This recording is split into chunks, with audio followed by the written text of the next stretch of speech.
Paranormal Dimensions is a regular feature on Mondays on the Paranormal UK radio network. Any opinions or comments made by any guest are their own, and they do not necessarily reflect any of the presenters or network's opinions.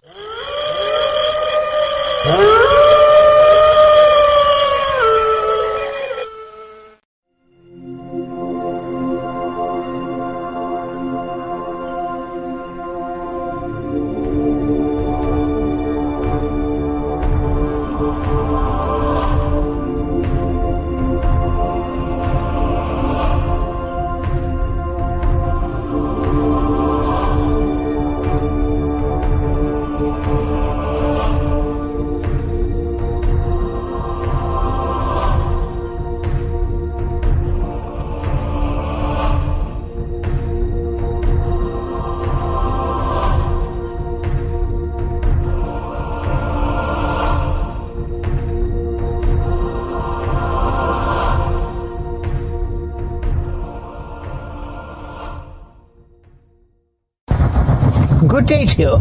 This is Sir Patrick Moore, and you're listening to the Paranormal UK Radio Network, the UK's biggest paranormal radio network, and this is Paranormal Dimensions with David Young. I am Dracula. I bid you welcome.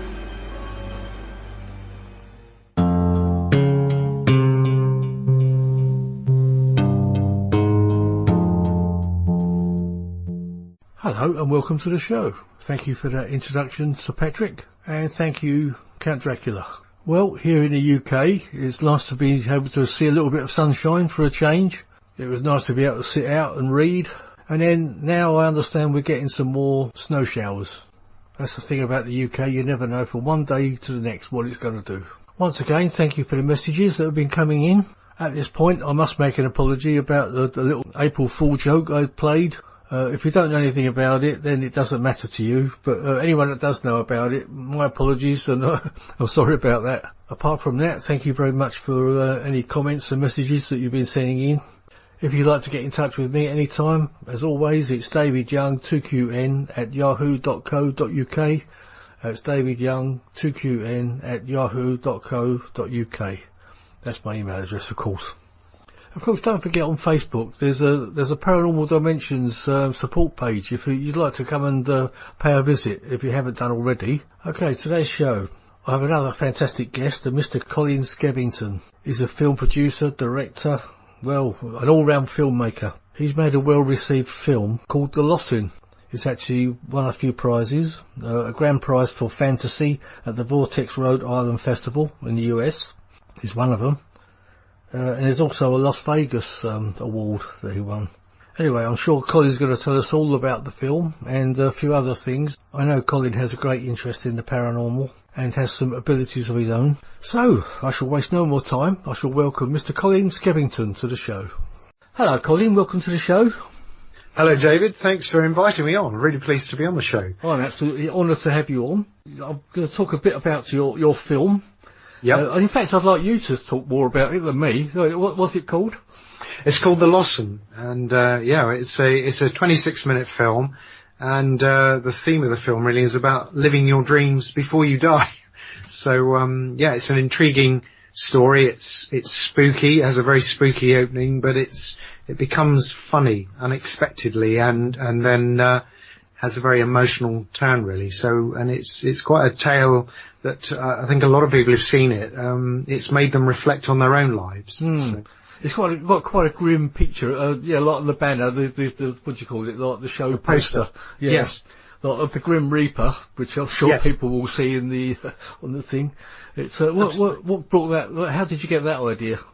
Well, the initial idea, because I've been a filmmaker since I was 13 actually, and then I became a professional filmmaker. I worked in the film industry initially in Australia, and then worked over here in the UK, and I worked for one of the ITV companies as an assistant director, and then I ended up actually becoming a distributor for the film unit for a major charity. And then eventually heading up the charity. We used to make wildlife documentaries. And then ironically, I, out the blue, came up with an idea for an entertainment show, which became a game show, called In the Dark, and Julian Clary did the pilot here in the UK, and it sold to, I think it sold to 39 countries around the world. So I've had this kind of broad kind of experience with film, really. And then I've made a lot of, social issue dramas and corporate films, all kinds of things, really. But the Lawson actually came about because I've got an interest in the supernatural and paranormal. I've always, ever since I was a child, really. But I was working on doing some research for a documentary, for an American company on the differences in attitude towards death in the East and the West. And I thought this is such an interesting sort of thought, idea. And, I thought, in a way it would make a really interesting narrative. So one day, out of the blue, I just had a daydream. And in this daydream, I saw the opening of this, film, which has eventually become The Lawson. And it was the Grim Reaper walking down the path. This 8-foot tall Grim Reaper walks down the path, bangs on the door of this woman's house, and it's a country house, and in the middle of the night, she comes downstairs and kind of precariously opens the door, and she's confronted by the Reaper. And basically, it's obviously come for her. But then this character appears called the Lawson, and he's like an agent of death for the Grim Reaper. And effectively, there's a complication in taking her because she hasn't fulfilled her dream. So the Lawson takes Sylvia on this journey to the point she lost her dream. And it really is the fact that she's a very successful woman. She's become a fashion retailer. She's had an amazing life. And, she's kind of resisted this dream, or she resisted this dream, and it's kind of sat within her, throughout her life, this unfulfilled thing. And of course she doesn't really want to go there. And the Lawson is kind of a tug of war between the two characters. So it's quite, it goes back into her life as a child in the 50s and the 80s, and her success, and really, her present day life, and of course these final moments of her life. So she's quite a character. She's a very strong character, this Sylvia, and she's played by Linda Marlowe, who has been in the industry a long time. She was in The Saint with Roger Moore, and she was in Tinker Tailor Soldier Spy. I do recognise that name, Linda Marlowe. Yeah, she's pretty well known. She's kind of somebody who you'd probably recognise. A lot of people recognise, and more recently she was in EastEnders for about 3 years. Oh, right. And I think it's Syrian now. I don't watch that. No, exactly. but yeah, she's an amazing actress, and she's done a lot of theatre. She did a lot of plays with Stephen Burkoff. She worked with him for about 20 years, and we got the script to her on a Friday, and she said yes by the Sunday. So having her on board was amazing. That's great, yeah. So, and Sean Knopp, who plays the Lawson, actually appeared in The Daydream, and I'd worked with him before, but it was weird because it was almost like a film playing out, in a dream. And of course, once I'd sort of got this idea, I thought, this could be very entertaining, could be very funny. So I started developing the idea, and it took me a little while to develop the story. But then I sat down and wrote the script, which I kind of wrote in about 6 days, and showed it to a few people, and I got very favourable feedback. And I only showed it to people who I knew would be absolutely honest with me, and got favourable feedback. And I thought, this could really work, and I felt really driven to do it. There was something that drove me to do it. And the way forward really was because it's an ambitious film. Even though it's 26 minutes, it's got a lot in it, and I thought this is not something you could shoot over a weekend. So I thought I'm going to have to raise some investment for the film, and was able to do that. And ironically, the people I asked to invest didn't invest, but the people who did invest, I didn't actually ask. I was just happened to be telling them about the film, and they just offered the money. And that kind of continued, that serendipity continued throughout the film. So there was a kind of strange things were happening while we were making it, and I was thinking if you're meant to do something, then it's almost like things naturally or supernaturally unfold. So it seems like you were being fed that idea in my mind from the other side, kind of thing. Well, it's kind of weird in a way. That's how it felt for me, because I just find that ideas come out the blue, and people will say, well, you're creative, but I do think there's something going on. There's some other connection.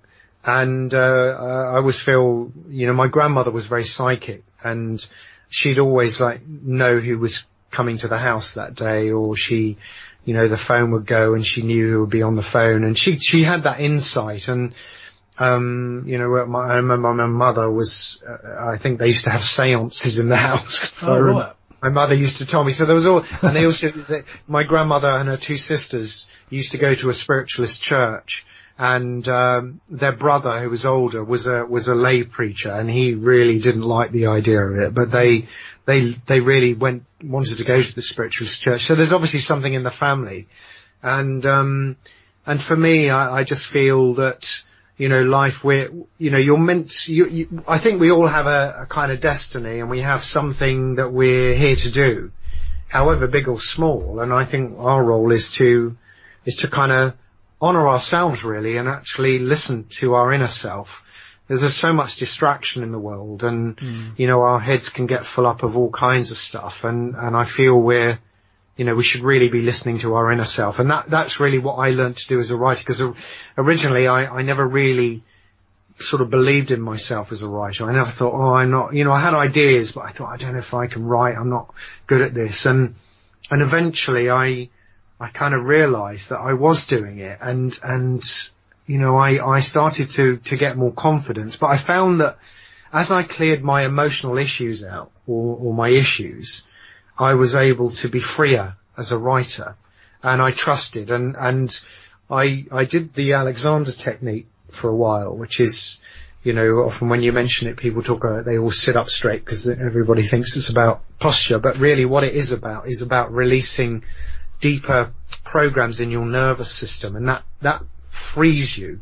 And I found after a whole series of sessions of doing that, I was released. And I always remember the Alexander, they call them teachers, but the guy who worked on me, he says, I always have this line. He says, I often say to myself, isn't it great I never came up with an idea today? And I always used to make me laugh, because I thought we're always thinking, oh my God, I've got to come up with an idea. But actually we should also honour the fact that we didn't come up with an idea, because what it's doing, it's taking the pressure off you. So you say, today I may come up with an idea, tomorrow I might not. And it's okay both ways. And I found once I was able to do that, I felt free. And it allowed me to be a better writer, actually. So, and in a way, I did feel more connected. So, whether something was going on supernatural, I don't know, but it did feel like something else was going on. I think a lot of musicians work like that as well, don't they? Because sometimes they can feel they're drying up, and then, totally. and then suddenly something will come to them, even in sleep, Totally. And really, and the ideas do come in dreams and all kinds of things. And for me, I find one of my greatest things is just going out for a walk. I go out for a walk in nature, and I listen to some music or something, and the ideas just come flooding in. And then I'll just work with write those ideas down, and I always work, because I always think we have to work from left and right brain. And, left brain is the more logical side. And right brain's obviously your more creative, the more spiritual side. And I know the Alexander technique said to me, you have a real ability to balance both sides of the brain. And I always think that's what we're meant to do, because the brain's it's almost like physically in two halves. And I think we're meant to join it up. And because before I got into film professionally, I was a computer programmer. So I was very much into that logical side of things. But that's obviously creative in its own way. But when I write, I always feel, right, I'm going to have I have creative days where I'm just putting any old idea, and there's no order to it, and I'll just put ideas down and whatever. And then eventually, when I come to form them into a structure, when I come to write the script, I become very structured, and then I'll sit down and I say, right, I've got to write so many pages a day, and I will say things like, I won't have a cup of tea. I can't have a cup of tea until I get to the end of the page.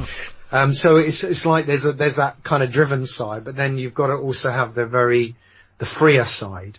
And you've got to merge those two together. And I think that's what being on planet Earth's about. And I think we're, in our society, especially in the West, we're too left-brained. Yeah. And we need to free ourselves up, and we're too logical. We're too easily programmed with the left brain, and we need to be a bit freer. Yeah. I feel. I think it's all more materialistic and watching films and TV, isn't it?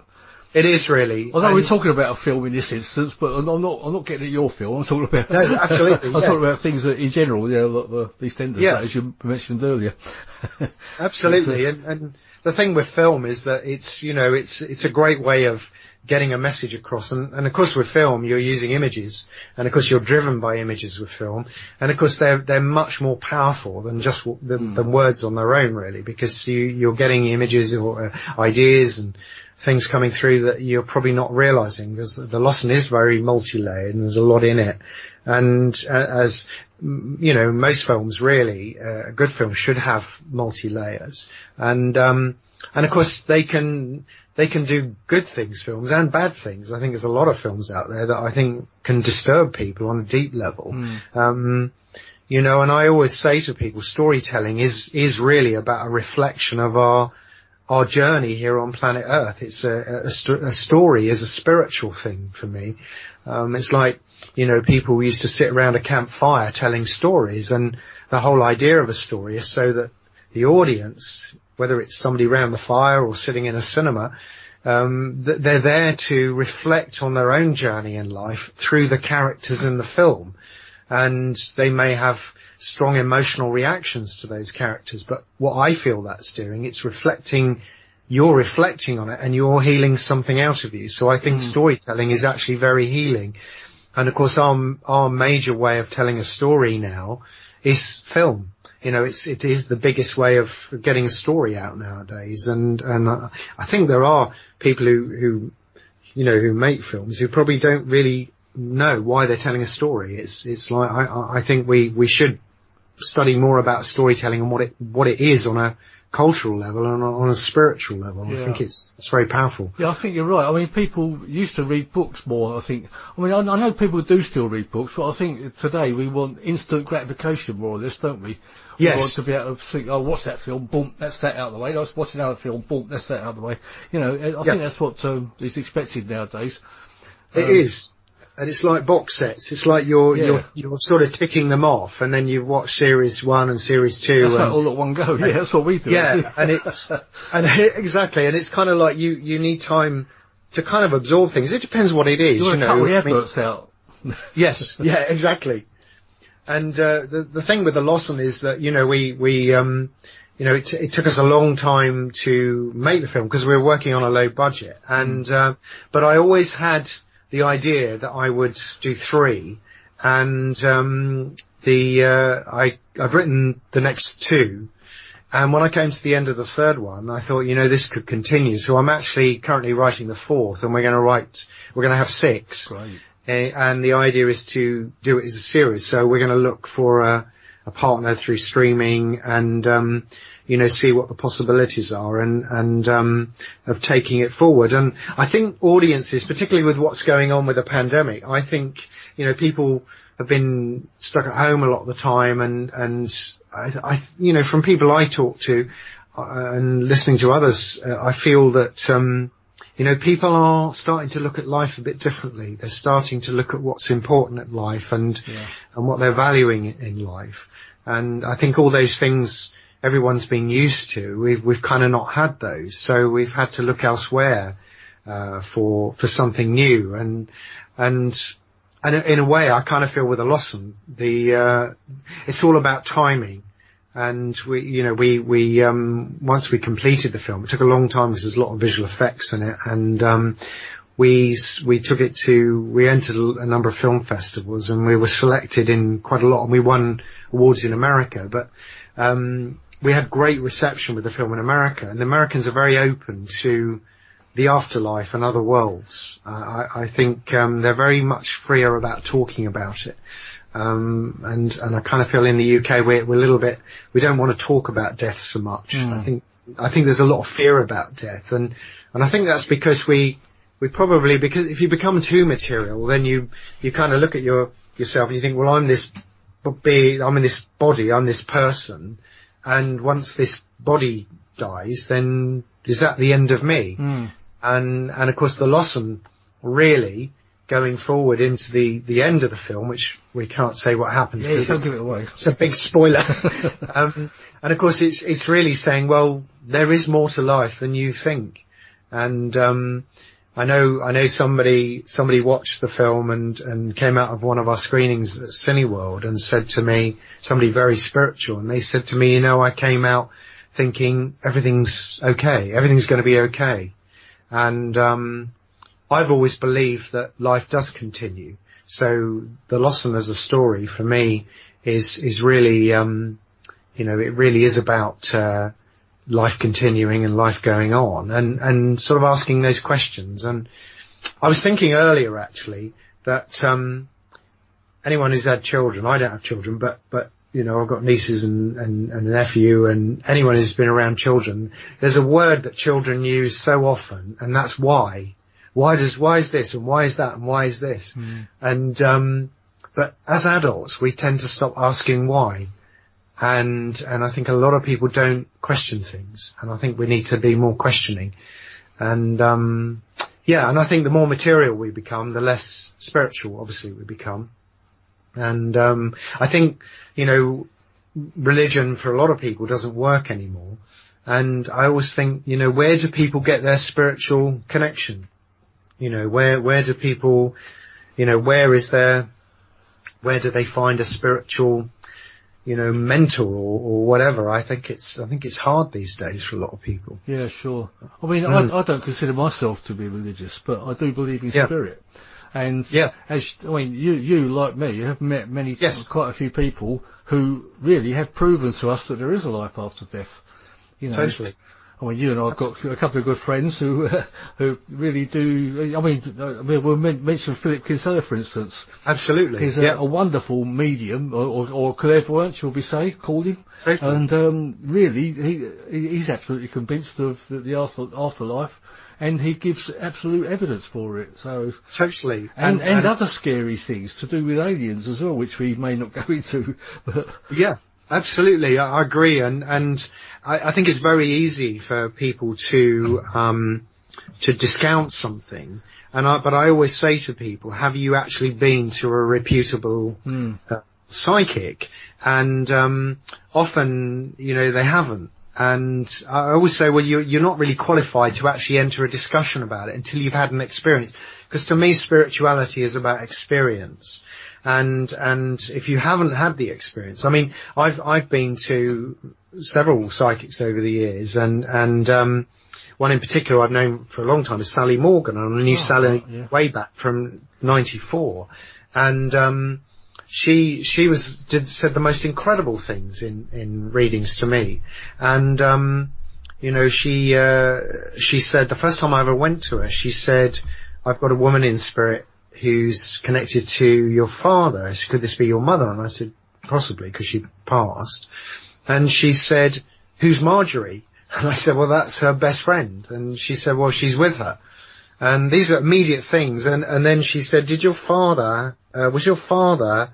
have an accident when he hurt his leg? And I said, yeah, he was knocked over by a motorbike and hurt his leg. And she said, well, it's hurting him at the moment.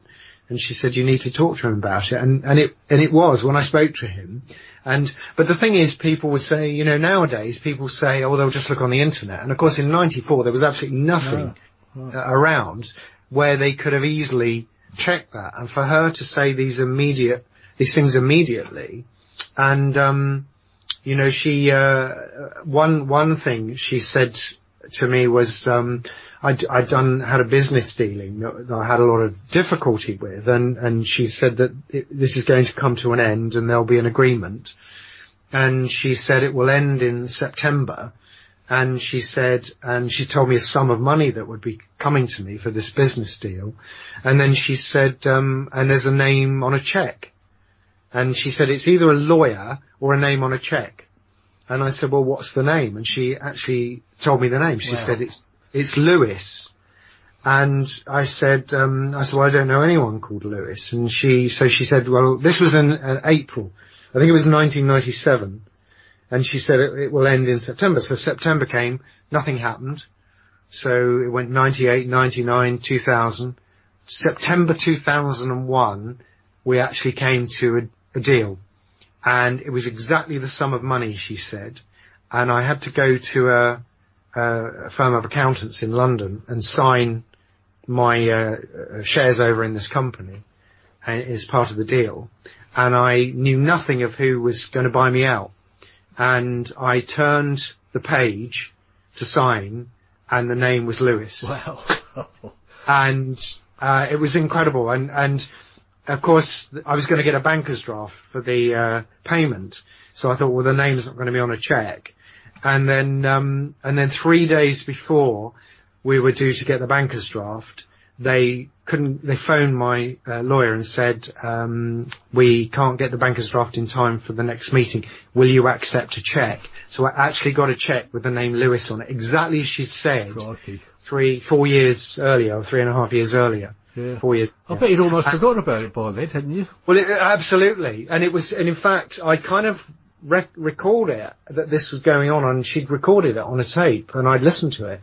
So for me, it was so specific, that I thought, I've had people say to me, oh, they do it through body language. And I said, well, I don't know what position I was sitting in for her to get the name on the check. But to me, that's cleverer than being psychic. Yeah.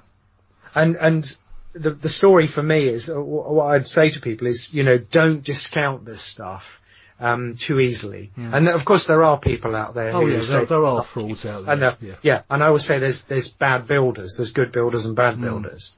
And you can't say just because you've come across a bad builder that all builders are bad. And it's the same with psychics. And I would just say to one of the greatest quotes, and I can't remember, I think it was Frank Zappa who said it, was that the mind is like a parachute. It works best when it's open. And I think it's just a brilliant thing. And I just think anything's possible. You've only got to stand outside at night and look at the stars. And if you can't believe that there's something else going on, then you need to look again. For me, that's how I feel. Yeah, and, sure. I get that people don't believe, and that's fine, but it's not where I am at. No. I've had that experience as well. I've had names mentioned to me, and there's absolutely no way they could have known. Yeah. Yes, exactly. Yeah, I had with a medium, and she mentioned the name Shirley, and that's my aunt. That's my mum's name, my mum's sister. Shirley's not quite a common name, really. And exactly. I was quite aghast when she came out with that name, Absolutely, it's incredible. It's when it's so specific, and when she said a name on a check. I mean, how often do you get that? I mean, it's mind-blowing. That is amazing. I mean, for all those years apart from it, it's exactly. And I always remember Sally saying that it's easier. It's easier to predict a month because there's an energy to a month, but it's very difficult to say a year. So she said, I might say something is going to happen in September, but it might be 10 years in time. And because it doesn't happen immediately, people then think, oh, it's not right. And for me, one of the things I think we have to learn as humans, and I think probably we've all had to learn this year, is we need to be patient. And I always say that about healing, and my view, I don't know whether this is where it comes from, but I think, people in hospital are called patients. And I always think it's because in order to heal, you need to be patient, because things happen over time and in a set time. And nowadays everybody wants everything now, And I think we do need to be a bit more patient. So, and I feel like I've been waiting all my life to do what I'm doing now. And I feel I feel I'm beginning my journey, that I'm meant to be doing. I think everything leading up to this point has been very much about, preparing me to do this stage of my life. Sure. I might be wrong. And there could even be even greater things beyond that as well, couldn't there? Yeah. And we don't know. And I have no idea. But the thing is, all I can do is I'm driven because there's a line in the Lawson where the Lawson says to Sylvia, he says, there are two types of dreams, those of the heart and those of the mind. The ones of the mind we call nightmares. And to me, if you spend your life in your head, thinking, it actually takes you away from the inner voice. And I found that when I stopped overthinking and I could let go, I could spend time in more peace within myself. And I did that by healing my inner issues. And there's lots of ways you can do that. But I found I was in peace inside. And that's when I find, everything comes to you. And you don't need to overthink. Yeah, you've got to do practical things in life. But there are times when you just need to listen to that inner voice, and I think people have forgotten that. Yeah. I think we need to redo that. Yeah, that is absolutely true. I'll tell you, when I was in my job, I had some very complicated electronics. You'll know what I'm talking about with things like that. Absolutely. And I'd have to, because I had to do fault finding and things like that. And there were occasions when I had to think, how the hell am I going to sort this out? How am I going to fix this? And I'd actually go home worrying about it. And I'd go to bed, but strangely, in the morning I thought, I know exactly what I'm going to do. It just comes to you while you're asleep. It's incredible, because it's almost like, and I was thinking about writing, I think, early on you kind of think, oh, I've got to write this and I need to get this done, and that's when you actually say, no, I just step away and I just leave it.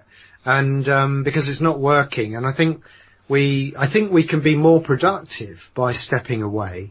There are people who say, oh, you should do 50 minutes on and 50 minutes off.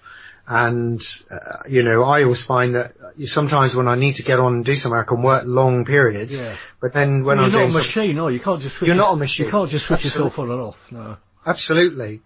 And I always feel that the connection, whether it's connection to source or God or whatever people want to call it, it's almost like the computer.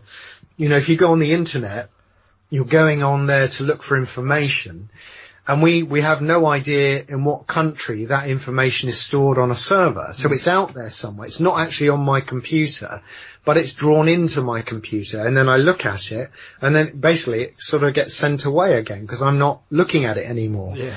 So is that how we work? Are we're like little laptops and we just tune into the internet, bring in what we need, and then we let go. Well, some people will say that's the way we're heading, but yes, well, yeah, I think there is I think so. I think we could become too like AI if we link too much to technology.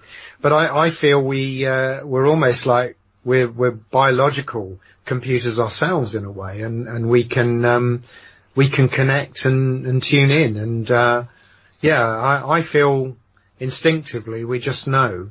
And, I always feel, go with your intuition. People say go with your gut feeling. Your gut feeling to me is more emotional. But to me it's more about the heart and just saying, well, let's be heart led and, so. Well, you mentioned what I just said about, I think there's a lot of people, there's quite a few people that would say that we're being led into a position where we're going to be programmable, so that it will take us away from those inner feelings. Yeah, I feel absolutely. I feel there's a real possibility, and I think a lot of, when you think about it, are a lot of films that, are they sort of predicting what's coming? And, I think to me, spirituality is about consciousness. It's about raising your consciousness. And, and I always say that to people with writing. When you write a character or you get an actor playing, a good actor will never play the bad guy because nobody sees themselves as bad. So that the bad guy in the film doesn't see themselves as bad because that's almost like a pantomime way of looking at it. So you have to say what's driving someone to be what they are. So somebody who might be a killer in a story or in real life, their consciousness is at such a level that they can't actually, if they were at higher consciousness, they wouldn't kill. So, to kill another human, you've got to really be in lower consciousness to be able to do that. And, it's a difficult one, really. Yeah. I think what they began to do with films like that, they blurred the lines between good and bad, didn't they? So you're a good. Yes. The goodie had a little bit of bad in him, and the baddie had a little bit of good in him. Absolutely, absolutely, and I think it's it's I always think of like Star Wars when Darth Vader is revealed as Luke's father, and the way he looks at him, and so it's like I think the experience we're having here, I think we're spiritual beings having a human experience, which a lot of spiritual people will say, and we're in a physical container to get around in. But I think we're here to raise our consciousness, to realize that it's almost like we're meant to reveal to ourselves the secret of what we really are. And I think on a deeper level, we've forgotten what we are. And as a child, I've always, I always remember thinking, when you had to go shopping with your parents, and for me, I always used to think, why are we doing this? Why do people do this? And I could never understand it. For me, it just didn't make sense why you do this. And, I just think we do a lot of things because we do. And, people believe things because they've been told things. And there was something, I made a little note actually earlier about, I did a film a few years ago about domestic abuse, and it was a drama, and it was about how domestic abuse affects children. And we created a resource to go with the film, and we did a section in it on beliefs. And I kept thinking, let's challenge people on beliefs. So at the beginning, a screen comes up, and it says, the current world population is 7 billion, true or false? So if you click on true, it brings up a quote, and I think this is accurate from what they say. But it says the current world population, according to a study done in 2011 by the United Nations, says that the current world population is 7 billion. And then I put a line underneath that said we don't know for certain because we haven't counted them ourselves. And that is the only truth in the statement, because if we've been told it's 7 billion, it may be 7 billion, but we can't be sure because we haven't had the experience of it ourselves. Yeah. Well, that's exactly right. Yeah. I mean, that's right. There's no way we could ever know that. I don't even know if they would know that, really, would they? Exactly. And I think, well, how do they know? But it's this thing of asking why. Well, why is it 7 billion? How do we know it's 7 billion? And I just think it's asking questions. And I think there's nothing wrong. And I think if people get defensive because you're asking questions, then that says something about them on an emotional level, what's going on in their world. And I just think asking why, and for me, I've even as a kid, I always felt, well, why are we here? Where do we come from? And I feel, I've always felt very different, and I've never really sort of conformed. I conform in some ways, I suppose, but in a lot of ways I just feel, well, why do we do this? And I just want to make films that give people the opportunity to ask a question and say, well, why? Oh, that's interesting. What's the possibility? I just feel nowadays a lot of people are very ready to discount things too quickly. And, it's just like everything's become very polarized now. And I just think, I wish there would be more discussion, and just, general discussion, open discussion about, especially about spirituality. Yeah. And there's a lot of venues online where you can talk about it, but I think people who are not sort of, haven't been attracted to that because they might think it's a bit quirky and a bit cranky. Yeah, because you need to seek it out, don't you, really? You do need to seek it out. And I think the Lawson, I think that the good thing with the story is that it's very entertaining. We've got a fabulous cast in it. There's lots of visual effects. There's an amazing music soundtrack on it. A great team we had working on it. But what it does, it prompts some questions, but it doesn't give you any answers. It's not there to tell you what to believe. And that to me is what it's about. It's like saying, here's an idea. Here's a story. What do you think? And, I've had people, I remember a guy came to one of the cinema screenings we had, and he contacted me and he said it took me 4 days to get over it because it's made me question all of my life. And, you know, some people will just say, oh, you know, I thought it was entertaining. I really enjoyed it. It made me laugh or whatever. A lot of people said that it made them cry. But we were at a film festival in Canada, and it was on in a cinema in Canada, and Linda Marlowe and I went, and this woman came up to me at the 2 days later at the awards ceremony. She said, I saw your film, and she said, I just have to tell you that it's completely changed my life. She said, there was a decision I should have made years ago, that I should have made. And she said, since watching The Lost, she said, I've made that decision. And it obviously affected her on such a deep level. And it was almost like, you know, here's Sylvia right at the last moment of her life. And she's unfulfilled. And that's sad that we would get through life not listening to our inner self. We can always just brush it off. But, I think there was a woman, I can't remember her name, but she was a hospice nurse. And she wrote a book, and she said that the biggest regret of most people on their deathbed is that they by other people's dreams, by what other people wanted, and rather than what they really wanted. And people in our lives, parents, teachers, society, you know, governments, all kinds of people influence us to live a certain way. But actually, what's in your heart? I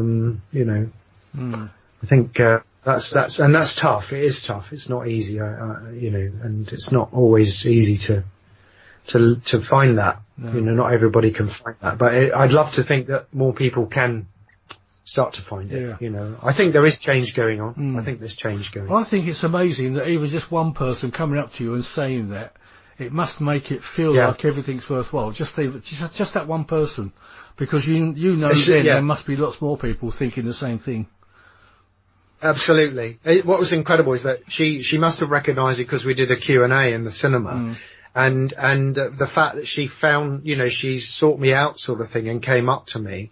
And it really, for me, it just felt wonderful. And, we won quite a few awards with the film, and it's lovely. But to me, the real reward is actually things like that. Somebody coming up and saying, you know, it's made me stop and think about life. And, that's the most wonderful thing for me. So, and I think filmmakers have a responsibility because we're actually, audiences are allowing us into their world on a very deep level at some cases. And I think you have a responsibility to make sure you're not, messing people up. Yeah.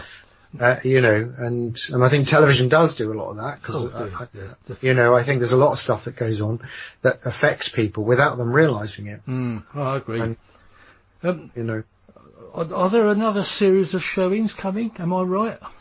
Yes, well, we've because we've done a number of streamings online, and the film we're doing sort of blocks of streaming every so often. We haven't released it on a bigger scale yet because we're planning to do it as a series. So we're looking at working with partners to do that. But we I think this is from when this comes out on the 5th of April.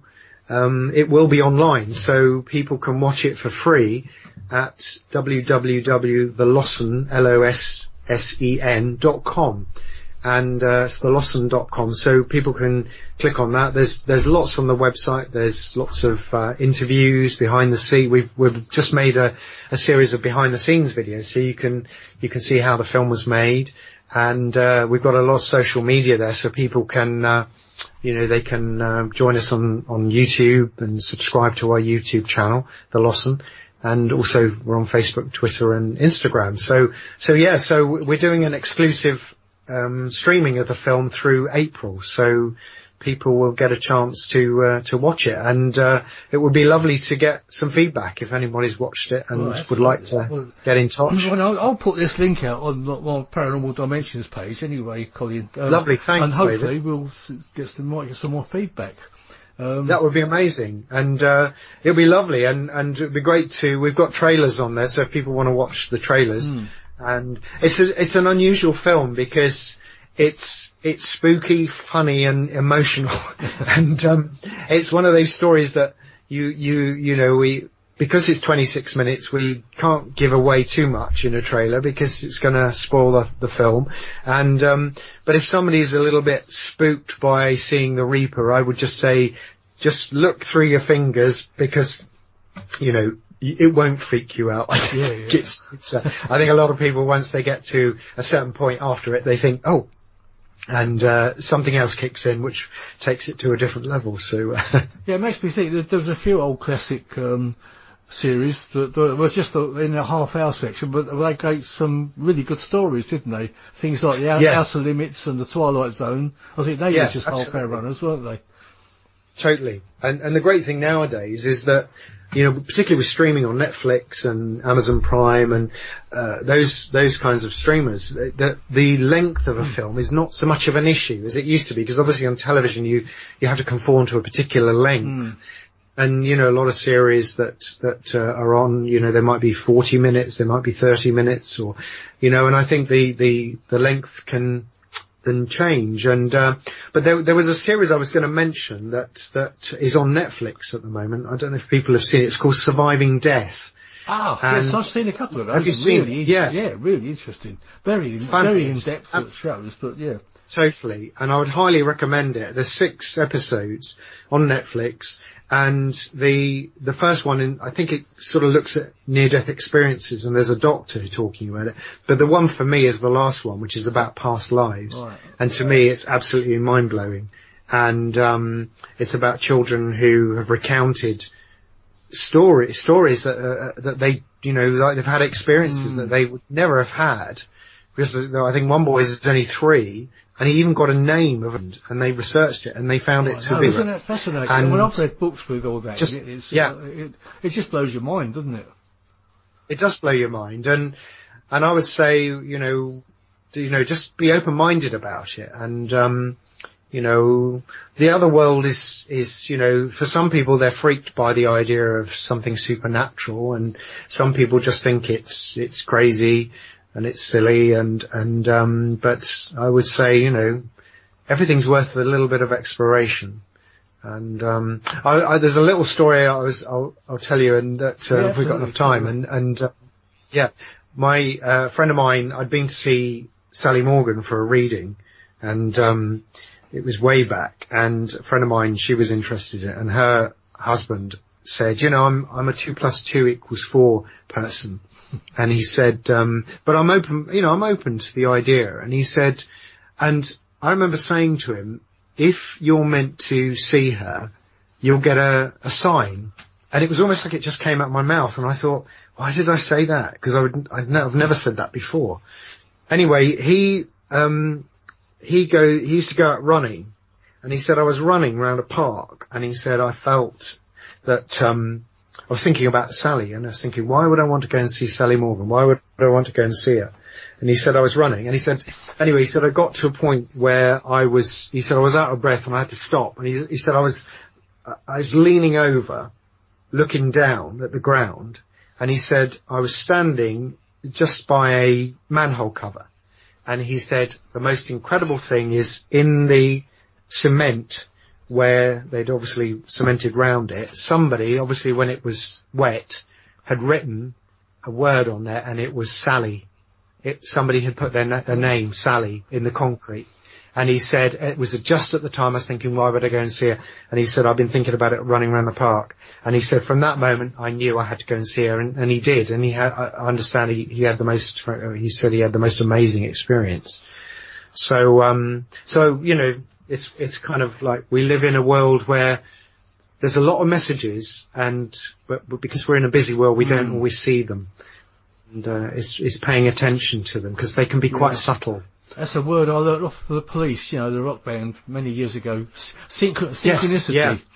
I'd never heard the word before that album came out. there's always something. Yeah. You know, and it's almost like the universe conspires to, you know, when we shot the film, when I had the daydream, the house where we did the exteriors is actually next door to where I live. And, so I'd seen it in the daydream, but after we'd shot it, before we shot it actually, I remember going to a party in the village at Christmas, and there was a guy and his wife had moved in called Tom and Laurel, and somebody said, "Have you met Tom?" And I said, "Yeah." And this guy said, "Do you know what he does?" And I said, "No, we didn't talk about work." And he said, "He's a film composer." And, so we got chatting again. I met him down the pub, and he's done quite big stuff, and he met up and read the script, loved it, and came and saw us filming, and then he composed the music, and I thought, how incredible that I was just again, isn't it? It's amazing. It's like things are guided together, aren't they? I've seen that a few times in my life. I know that.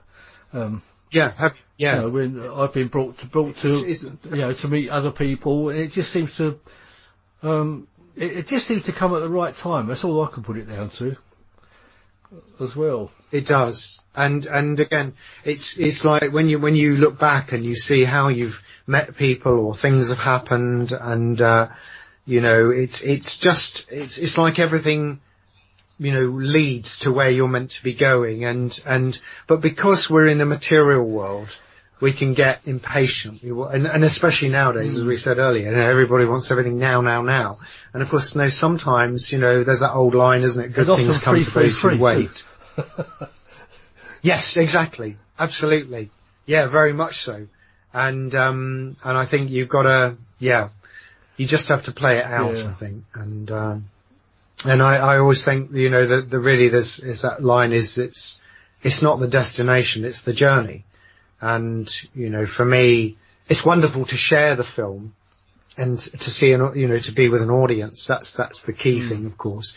But actually, the things you learn on the journey, and just incredible. And I feel, having done the film, I just feel that I'm a better filmmaker. I'm stronger at what I do. I feel more driven. I'm more passionate. And, even though it took so long and it was hard work to make the film, I just want to keep going. So I think, and I'm also, I feel, people use the word retirement too loosely, because somebody once said, and I don't know who said it, but they said work is the action of the heart. And I feel we should always be doing something.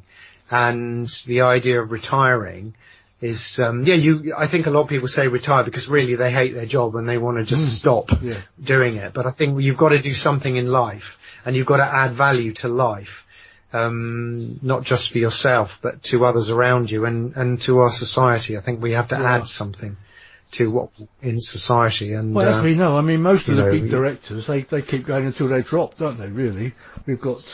Absolutely. The Spielbergs, they really do. Now, even Clint Eastwood, he's still going. He doesn't need the money, does he? Clint Eastwood's incredible. No, he doesn't. It's because he loves what he does. And in fact, Linda Marlowe, and I know Linda won't mind me saying, but Linda's 80, and she, at 62, she learned how to do the trapeze for a show, and she's going to revive the show, depending on how things go this year, but if not this year, next year. And she's actually currently relearning how to do the trapeze at 80. And she's incredible. And you'd never think she was, because she's got such passion for what she does, and she just loves it. And I think when you do what you love, and I know it's difficult for a lot of people to find that, but if people can, I think it's the best thing you can do is just say, well, what makes me lose time? I think it's the thing, and it's not always about the money. Yeah, we need money to live, but it's about, money shouldn't be your only motivation for doing what you do in life, because I think money confuses things. Yes, you need money because we have to live, and but it can't just be the only reason why you do what you do. And because I think it clouds things, because money to me is energy. And I've always found, because I'm freelance, and you have periods when money doesn't come in, but money always seems to come in when you need it. It's kind of really weird. Something turns up. And that's another, when I was working in employment, you get your monthly salary and it always comes in. But when you don't have that, you begin to realize that something else is going on, because that's not always there. And you realize, hang on a minute, that just turned up when I needed it. So you get to see that something else is going on, because the routine part of it's gone. And, but yeah. Can you talk a little bit about you personally, your maybe your own abilities, your own psychic abilities? Yeah. Well, I think since I've done sort of more healing work, because I have regular crystal healings, and I did the Alexander technique, and I've always kind of looked after my health. See, I've never heard of that, the Alexander technique. I must admit. Haven't you? Yeah, it was F.M. Alexander, who was an actor. He found that when he was on stage later in life, he started to lose his voice, and he couldn't understand what it was, because he wasn't ill or anything, and he started looking at himself in the mirror. And he started realizing that in certain situations his neck muscles would tighten, and he learnt to find ways of releasing. And over time he obviously developed this technique called the Alexander technique. And I know Aldous Huxley, the writer, he used to he always said he used to take drugs to write. So he'd kind of go into the other world through drugs. The future or whatever. Absolutely, very much so.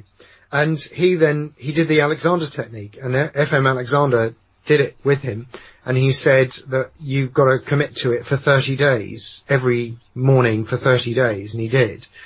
And he said that after he'd done the Alexander technique, he realized he didn't need the drugs, because it released whatever it was in him. And what I found, that as I did more healing, I found that, whether it's me becoming more psychic, but I have, done some channeling, and I find that actually channeling is what I do when I'm writing, really. So something else is going on, and I sort of know things. I kind of have instincts about people, and I think that's what helps me with writing. I can kind of look at somebody, and I always get a feeling like I know what's going on inside them emotionally. I never used to. I feel, as I'm more tuned in within myself, I can see it more readily. And, but one of the things I did do, which was the most mind-blowing thing for me, was that I did what's called a life between lives regression, which is where you're taken through hypnosis, through a past life, and then they take you what they would say is in between lives. And, it was the most amazing experience. And in the life I went through, I was a doctor. And I could see the study, I could see herbs in bok jars. It was quite incredible. I mean, it was probably in the 1800s. And I remember then the hypnotherapist, Debbie Bromley, who's a life between life regressionist, she took me she said, we've got to take you through to your death. And I was lying on a bed, and I got two grown-up children and my wife at the time, and I got pneumonia. But suddenly all these people kept coming in, and they kept coming in the room and paying respects to me and thanking me for what I'd done for them as a doctor. They said if it wasn't for you, I wouldn't be as well, or wouldn't be here. And all this kept coming and coming. And then eventually, when I did pass over, I could see myself from above. And I remember me, Colin, crying on the sofa, on this bed, while I was having the hypnotherapy. So me in this life. And eventually, when I passed over, I started laughing. And she said, "Why?" The hypnotherapist said, "Why are you laughing?" I said, "Because I'm going to see my father or my grandfather, and I can't wait to see them." And then when I got there, I was then taken to a point where I reviewed the life. And there was this guide, or whatever you want to call it, said, "You had the perfect life. Can you remember why you had the perfect life?" And I said, "No, I can't." So he said, "Right." And he took me into a room where there were 7 people sitting behind a table, and I could name all 7 of them. I can't remember their names now, but they wrote them down. The therapist wrote them down. And there was a woman in the middle, and she said to me, "You had the perfect life. Can you remember?" And I thought, I wish somebody would tell me about his perfect life, because I can't remember at all. So basically, she said to me, "Every time you've gone into a life and you've wanted to share this spiritual knowledge, you've been persecuted for it."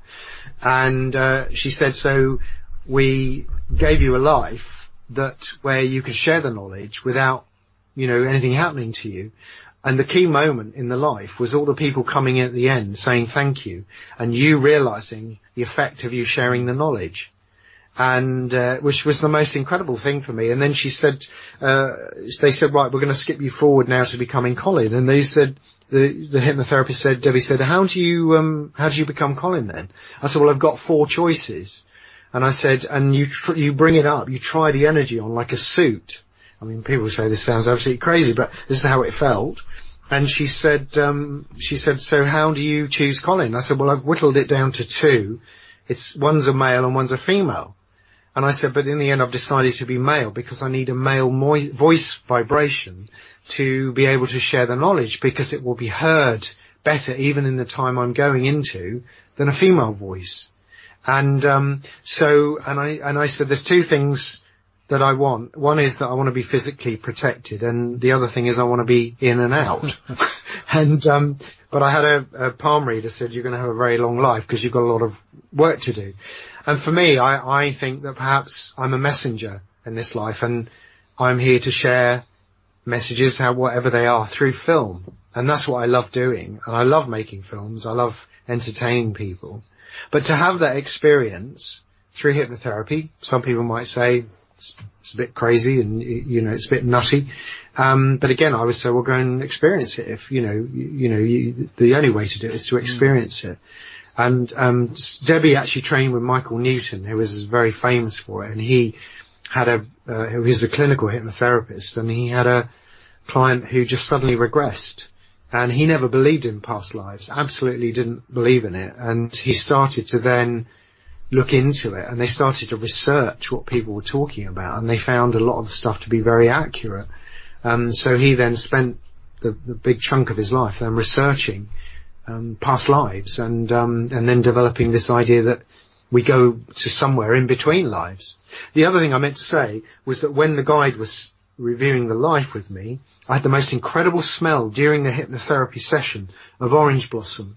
It was so strong, and the weirdest thing is, whenever I smell orange blossom, way before this happened, is that it's almost like, the only way I can describe it is like it sends me to heaven. Yeah. So is it?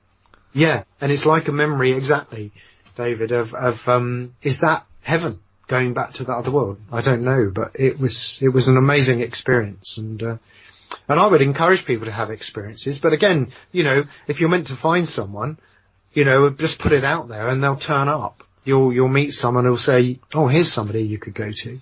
So you don't have to necessarily really hunt them out. They will turn up. And there's a great thing that somebody once said to me, that is that when the pupil is ready, the teacher will appear. And that's been absolutely the case for me. Whenever I've been ready to learn something, then the next teacher turns up. Well, I think that's very true, actually. Sometimes you have to wait a little bit longer than others, but they will eventually turn up somehow. I think it depends on the strength of the vibrations you send out, probably. I agree, because that's another thing with healing, is that, whatever you give out is what you get back. So I'm a great believer in what Gandhi said, is be the change you want to see in the world. So if you're an angry person, and you're just, you've got a lot of angry people around you, you need to heal your own anger. There's too much blame, I think, in society, where we want to project, it's the government's fault, it's somebody else's fault. And actually, you've got to own your own issues. You've got to heal it. And it's painful. That's the thing, to really heal. Sometimes you might go somewhere you don't want to go, but if you really want to heal it, you've got to be brave and do it. And, but I think that's a barrier for a lot of people. The one thing I always say to people is, like, if you take a poultice and you put the poultice on your arm or something, then you get terrible pain. And what people do is it's like they're blaming the poultice for the pain, but actually it's the poultice that's drawing the poison out that's giving you the pain. And it's the poison coming out that's the pain, that's causing the pain. So that's the way I look at it. And well, it's the same as if you've been shot. To dig that bullet out, it's going to be painful. Yeah, totally. Absolutely. But you're going to have to go through it in order to get there. And I would say, be patient. Trust, have faith. If you really want to, look for something or experience something, put it out and trust, and don't think you know when it's coming to you, because we don't know. None of us know. You know, I think, you know, I think I've been waiting all my life. I've been making films since I was 13, and, you know, hopefully I'll have, you know, the extent of the audience is building for me, but, you know, I might be 98 when it happens if I'm still going. Well, hopefully. Who knows? Hopefully, just do I it. think you've got a few years left in you yet, Colin, so. I hope so, yeah, absolutely. So, but yeah, it's been an amazing experience. To be able to do The Lawson has been amazing, because it's been something that's it feels very personal to me in what I believe, and to be able to share a story in an entertaining way, because I think what it's got is it's got a popular feel to it, and I that's what I'm all about, really, is that I don't want it to be too heavy. I want people to enjoy it, but also think about things, and yeah, definitely. I must say, I do regret that I didn't get to see it on the big screen, but yeah, it's a shame, actually, because it looks stunning on a big screen. I've seen it quite a lot on a big screen. Well, a lot of us have got massive televisions now, but it's not quite the same, is it?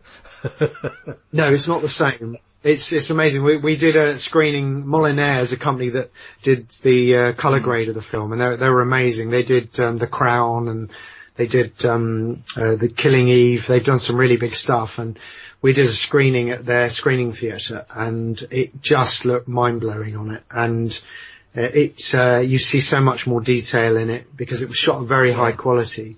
And for me, it's quite weird, because often I think, thank goodness I'm not actually with people when they watch it, because people's televisions are all they all look different, and I get paranoid. I'll be sitting there with the controls trying to change the brightness. If you're like me, I had to, when we moved, I bought a brand new TV, and when we first got it, I just was not satisfied with its setup. And one night, when we were working to bed early, I thought, I'm going to have a play around with this. And I played around with all the really minute settings, and I'm like, right, I've got it. It's perfect now. Wonderful. But you're a man it's of just like, I was one of these people, you just can't, now, leave it alone. Don't touch it. Exactly. You've got it right. Exactly. And it's funny, because I've seen stuff that I've done on people's TVs, and I think, how can you watch it like that? Yeah. And of course, the thing is, a lot of people probably don't notice it because they're used to it. But because you've made it at high quality, I know the quality of it, and I know what it looks like. So it's quite hard to do that. So I'm quite pleased I don't. I think one of my pet hates is the aspect ratio when someone's watching something, when it's elongated or something. You think, that's just not right. You shouldn't be watching it like that. Absolutely. I've actually been in the cinema once where they got the borders incorrect. Yeah. It was they had made. So I actually went up and knocked on the box to get them to change it, and because I thought, I can't stand it, because I'm not seeing the picture as I'm meant to, and so I think it's quite funny going up there, but I'm quite happy to do that. Really. We digressed a bit, but it's quite. But I think it's all part of the watching it to perfection anyway, isn't it? So. It is, and when we did a screening, we did 4 screenings at Cineworld, and they were brilliant, and they put it on, and because everything's digital now, it all goes in a drive, and so they put the film on their biggest screen, and they've got a 6-screen one in Bedford. We did it, and it was in Dolby 5.1, and it sounded amazing, and it was it's incredible, and then I kind of thought, and then I thought, am I happy? And I phoned them and I said, can I come back? And they said yes. So they were brilliant. So we did a few more tweaks and things, and it looked great. So, but I think it's good. I think it's good for an audience, because the thing with cinema, and I hope cinema will pick up again when things open up eventually. To me, watching a film in a cinema is wonderful, because it's such an immersive experience, because you're in a darkened room. You know, when you're at home watching something, it's kind of easy to be distracted. Take a cup of coffee or go for a wee. It's quite the same. You can drift off. But it's like you've paid your money and you've got your seat, and there you are. And I think you should. I think it's the best way to watch it. It's quite easy to fall asleep at home as well, isn't it? Whatever you're watching. Yeah, even if it's something really gripping, you just think, suddenly you're gone. Yeah, exactly. And also you think, well, I can stop it and then I can carry on. But at the cinema, you can't do that. Well, I hope it does go out to the cinema again, because I think I'd like to see it on the big screen. But Would you? Yeah, we may do some, because there are more people that want to see it on a big screen, so we might set one up. And the great thing for people is if they do want to see it on a big screen and we do see something, and also to keep up to date on the project and how it's going forward, is to subscribe to the website. So just go on, we're going to start doing more social media now as we're doing the stream. And if people are interested, and I'm really keen to hear back from people. So if anybody wants to get in touch, take note, everybody. It's thelossom.com. Yep. And as I say, I'll put the link on the Paranormal Dimensions page for everyone who looks at that. Lovely. And when it goes out on the YouTube video, I'll put some links on there. I could actually put your trailer out if you'll let me have a copy of it to put onto the video. Yeah, I will. And, absolutely. That'd be great. So when it goes out on YouTube, you can see the trailer as well. But yeah, fabulous. Thanks, David. That'd be great. So amazing. Anyway, Colin, it's been fascinating having you on, and thank you so much for making the time to come on. It's been great. Oh, you're very welcome. And thank you. Yes, I've really enjoyed it. Thank you for asking me. It has. Yeah, really, really quickly. No, it's been great. Thank you for asking me, and thanks for all the work you're doing. I do my little bit. I mean, I didn't think this show would last through about 3 shows, but we're on about 100. Your show's 109 now, so we're doing all right. Oh, amazing! That's amazing. Yeah, no, well, I'm really pleased to be part of it. So thank you. Well, hopefully, when all the next films come out, and hopefully I'll see you before that anyway. Absolutely, yeah, very much. You can come back on again and tell us about the next lot. And when you make definitely. The James Bond film, absolutely. Who knows what's going to happen? Yeah. Anyway, joking aside, it's been I'm very honoured to have you on, Colin, and thank you for coming and thank you for making the time. Yeah. And speak to you again soon. Much. Yeah. Take care. Yeah. You take care of yourself, Colin. Thank you. Bye bye. Thanks. Right, you've been listening to Paranormal Dimensions. I'm David Young on the Paranormal UK Radio Network. Thank you for listening. I hope you enjoyed that. Thanks everyone. Goodbye. Paranormal Dimensions is as bright and powerful as our celestial star, the sun. And although it's expending thousands of pounds of energy every minute of the day, have no fear. There's plenty left.